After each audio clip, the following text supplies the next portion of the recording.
শামীম আহমেদ এবং স্বাধীন আহমেদ জয় দুই ভাই। শিক্ষাগত যোগ্যতা এসএসসি পাস, কিন্তু এই শিক্ষাগত যোগ্যতার নিয়েও তারা ভয়ঙ্কর সাইবার ক্রিমিনাল হিসাবে নিজেদেরকে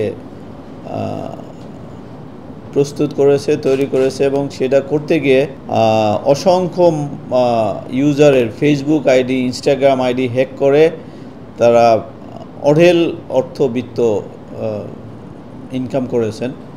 এবং এই স্বাধীন আহমেদ একজন ফ্রিল্যান্সার হিসাবে অনেক আগে থেকেই যাদের ফেসবুক আইডি হ্যাক হইতো, ইনস্টাগ্রাম আইডি হ্যাক হইতো, সেই আইডি রিকভারি করে দিত আর কি। এবং এই রিকভারি করতে গিয়েই তার এরকম চিন্তা মাথায় আসে। এরকম প্রথমত এক ব্যক্তির আইডি রিকভারি করার জন্য সে কাজ পায় এবং সে আইডিটা রিকভারি করেই সাথে সাথে তার নিয়ন্ত্রণে নেয়।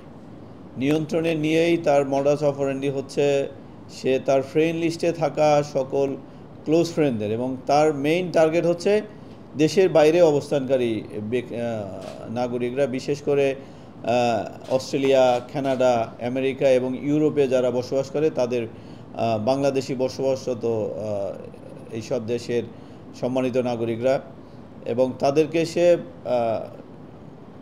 বিভিন্ন ইমোশনাল কথাবার্তা বলে। যেমন প্রথম যে কাজটি করে, সে অস্ট্রেলিয়ান এক ভদ্রলোকের ফেসবুক আইডি হ্যাক করে তার ফ্রেন্ড লিস্টে থাকা অন্যান্য বিদেশিদের কাছ থেকে তার মায়ের অসুস্থতা করার কথা বলে সে টাকা চায়, এবং তারা ভেরিফাই না করেই তাকে টাকা পাঠায়। পরবর্তীতে তারা ভুল বুঝতে পারে, এবং এইটার পাশাপাশি সে যেই ফেসবুক আইডিতে আপত্তিকর বা ওই টার্গেটকৃত ব্যক্তিকে ব্ল্যাকমেইল করার মতো উপাদান থাকে, তাদেরকে সে ব্ল্যাকমেইল করতে থাকে, এবং এভাবে সে প্রচুর তাদের কাছ থেকে টাকা নিয়ে থাকে। এবং সেই টাকা নেওয়ার তার মাধ্যম হচ্ছে ট্যাপ। আপনারা জানেন যে এইটা একটা ইউএসএ, কানাডার একটা মোবাইল ফিনান্সিয়াল সার্ভিস, লাইক আমাদের দেশের বিকাশ, নগদের মতো। এবং আরেকটা হচ্ছে রেমিটলি, এটা হচ্ছে অস্ট্রেলিয়ান ইউজার।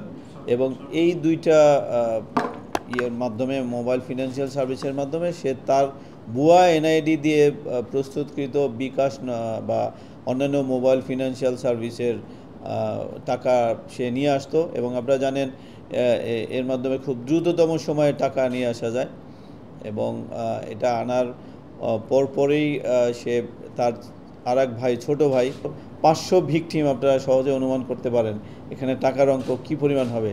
একজনের কাছ থেকে, যার মামলার সূত্র ধরে আমরা তাকে গ্রেপ্তার করেছি, তার কাছ থেকে প্রায় $10,000 সে হাতিয়ে নিয়েছে। $10,000, এরকম মোর দ্যান 500 ভিকটিমস।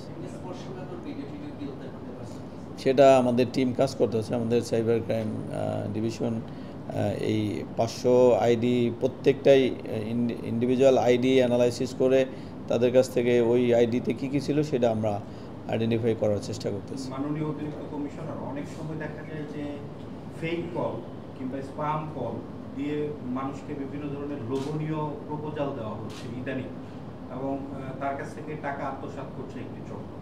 তো এদের বিরুদ্ধে কি আপনারা কোনো কাজ করবেন কিনা? আমরা এদের বিরুদ্ধে সবসময় কাজ করি।